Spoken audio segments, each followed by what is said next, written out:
سارا عالم اسلام سنی شیعہ ہمیں بہت کم فرق ہے. عقائد میں، نظریات میں تو شیعہ میں بھی فرق ہے، سنی شیعہ میں بھی فرق ہے.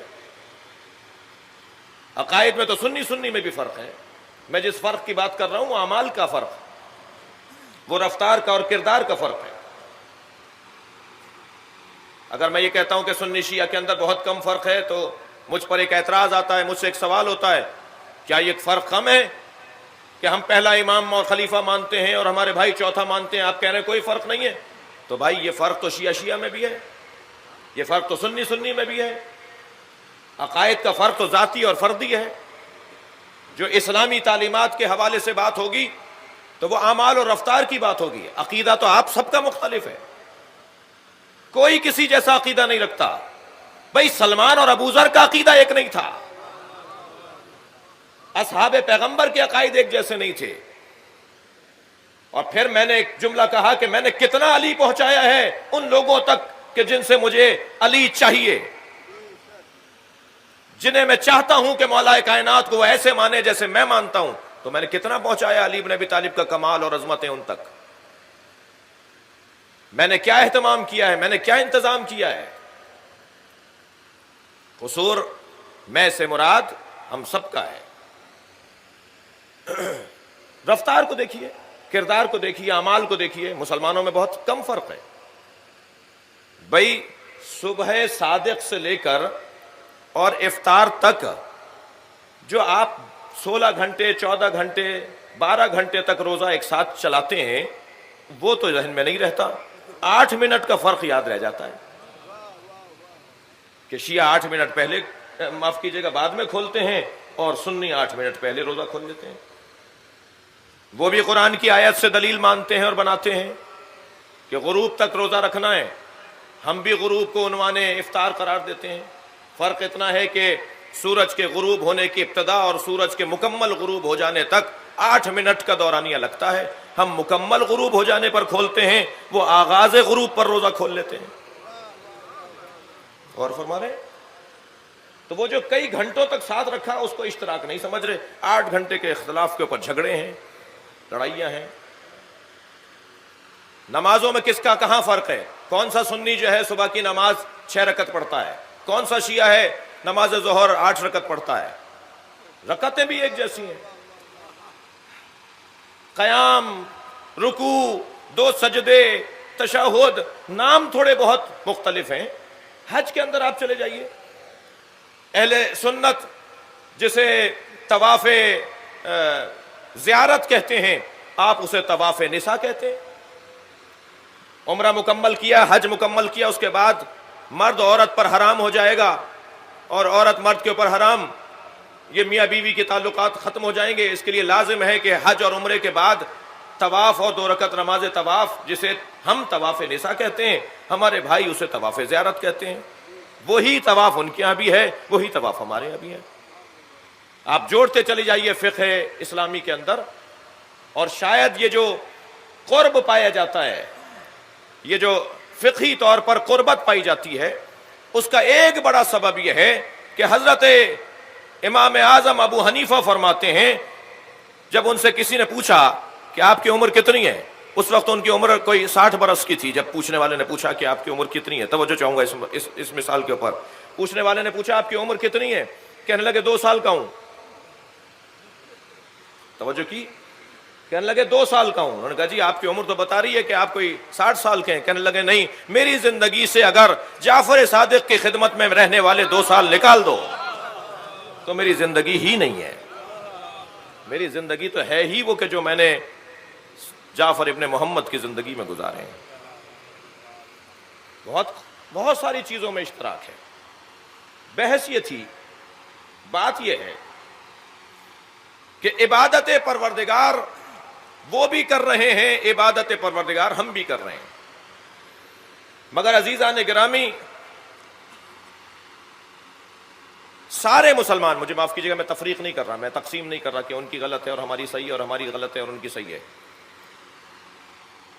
یہ کس نے بتایا ہے ہمیں؟ بحث یہ تھی. یہ 2 رکعت نماز فجر کی کس نے بتائی ہے؟ یہ حج ایسے ہوگا کس نے بتایا ہے؟ یہ روزہ ایسے کھولو گے ایسے رکھو گے کس نے بتایا ہے؟ تم تو کہہ رہے ہو کہ اللہ کی بات کرو اور اللہ کے علاوہ کسی اور کی بات نہیں ہونی چاہیے، جتنی بات تم سرکار کی عظمت کی کرو گے اتنے تم شرک سے قریب ہوتے چلے جاؤ گے۔ کہاں لے جا رہے ہو مسلمانوں کو؟ کیا نامعقول بات کر رہے ہو؟ غور کر رہے ہیں؟ ہمیں نبی نے بتایا ہے کہ صبح کی 2 رکعت نماز ہے، ظہر کی اتنی ہے، عصر کی اتنی، مغرب کی اتنی، عشاء کی اتنی۔ ہمیں عبادتوں کا سلیقہ سرکار دو جہاں نے عطا کیا ہے، اور جس نے ہمیں عبادتوں کا سلیقہ عطا کیا ہو، جس نے بتایا ہو کہ تمہیں اللہ کے آگے سر کیسے جھکانا ہے، کیا کہہ دو گے تو تمہاری نماز باطل ہو جائے گی۔ صلو کما رأیتمونی اصلی، ایسے نماز پڑھو جیسے مجھ مصطفیٰ کو پڑھتے دیکھ رہے ہو۔ اللہ کی عبادت کرنی ہے مگر سلیقہ میں بتاؤں گا۔ جس نے تمہیں عبادت کا سلیقہ بتایا ہو، توجہ چاہوں گا، سرکار نے اپنے ایک صحابی کو آواز دی، وہ نماز پڑھ رہا تھا، توجہ پڑھائیں گے اپنی، نہیں آیا، حضرت نے دوبارہ آواز دی، وہ تشریف نہیں لائے، سرکار نے تیسری مرتبہ آواز دی، وہ نہیں آئے، نماز مکمل کرنے کے بعد حضرت کی خدمت میں آ کے کہتے ہیں یا رسول اللہ آپ کی آواز سن رہا تھا مگر میں نماز پڑھ رہا تھا۔ حضرت نے فرمایا تمہاری نماز قبول ہی نہیں ہے، اس لیے کہ تمہیں نماز میں نے بتائی تھی، تم بھول گئے کہ تمہیں نماز کس نے سکھائی ہے۔ اللہ کی عبادت ہونی ہے مگر مصطفیٰ کی محبت کے ساتھ۔ صلوات پڑھیں گے محمد و آل محمد۔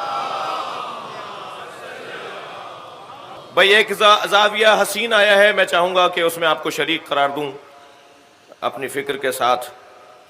جو کثرت سے اللہ کے حبیب نے عبادت انجام دی، اسی عبادت میں کچھ اختلاف بھی سامنے آیا کہ حضرت نے ہاتھ کھول کے نماز پڑھی یا حضرت نے ہاتھ باندھ کے نماز پڑھی۔ پھر حضرت نے ہاتھ باندھا بھی تو کہاں ہاتھ باندھا، اور پھر اگر سرکار نے ہاتھ باندھا تو کیا ہمیشہ باندھا، اور کیا کھولا تو ہمیشہ کھولا۔ یہ بحثیں ہیں چاروں فقہوں کے اندر، توجہ ہے میرے ساتھ آپ کی؟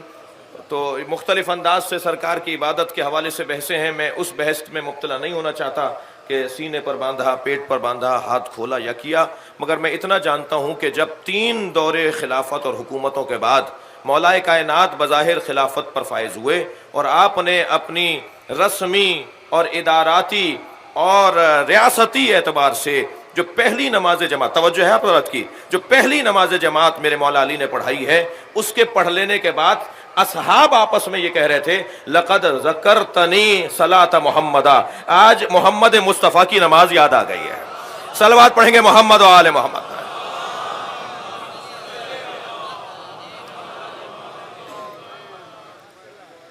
سرکار نے ہمیں عبادتوں کا سلیقہ عطا کیا ہے۔ غور فرمائیں، یہ کلمہ جو آپ روزانہ پڑھتے ہیں، اللہ کو تو سب مانتے ہیں مگر مسلمان کون ہے؟ مسلمان وہ ہے جو لا الہ الا اللہ کی ترکیب نبی کے بتائے ہوئے انداز سے پڑھتا ہو، یعنی نبی نے کہا ہے کہو لا الہ الا اللہ، وہ مسلمان ہے نا۔ اور لا الہ الا اللہ مکمل جملہ ہے، البتہ اس کے 2 حصے ہیں، لا الہ اور پھر استثناء کے ساتھ الا اللہ۔ مگر اس لا الہ الا اللہ کے بعد ایک اور جملہ بھی آپ اور ہم کہتے ہیں، اور وہ جملہ ہے محمد الرسول اللہ، ایسا ہی ہے؟ بھائی جب 2 جملے بولے جاتے ہیں، اپنی دقت بڑھائیے گا، میں شاید کوئی کسی بچے کے لیے نئی بات ہو، جب 2 جملے مکمل بولے جاتے ہیں نا تو اس کے درمیان ایک واو کا فاصلہ ہوتا ہے۔ واو بعض اوقات جملہ استنافیہ کے لیے ہوتا ہے، اور واو بعض اوقات جملہ عاطفہ کے لیے ہوتا ہے۔ جملہ عاطفہ کے لیے بعض اوقات واو کا لفظ ہوتا ہے، بیٹا رہنے دو، اور بعض اوقات واو جو ہے وہ استنافیہ کے لیے استعمال ہوتا ہے۔ بھائی یہاں استنافیہ بھی ٹھیک تھا اس لیے کہ نیا جملہ ہے، عاطفہ کا والا واو بھی ٹھیک تھا اس لیے کہ پہلے والے کلمے کے اوپر آپ عطف کر رہے ہیں، البتہ استنافیہ زیادہ بہتر ہے، زیادہ قریب ہے۔ دینی طالب علم بیٹھے ہوئے ہیں، عربی گرامر سے آگاہ اور آشنا لوگ بیٹھے ہوئے ہیں، مجھے جو ہے وہ ایک پیغام دینا چاہتا ہوں۔ یہاں پر اللہ کی توحید کا اقرار کرنے کے بعد نبی کی رسالت کا جب ہم اقرار کر رہے ہیں نا تو واو کا فاصلہ بھی نہیں ہے۔ بھائی لاکھوں مرتبہ پڑھا ہے آپ نے کلمہ، ذرا میری دقت کو ذرا دیکھ لیجئے، لا الہ الا اللہ کے فوراً بعد آپ کہتے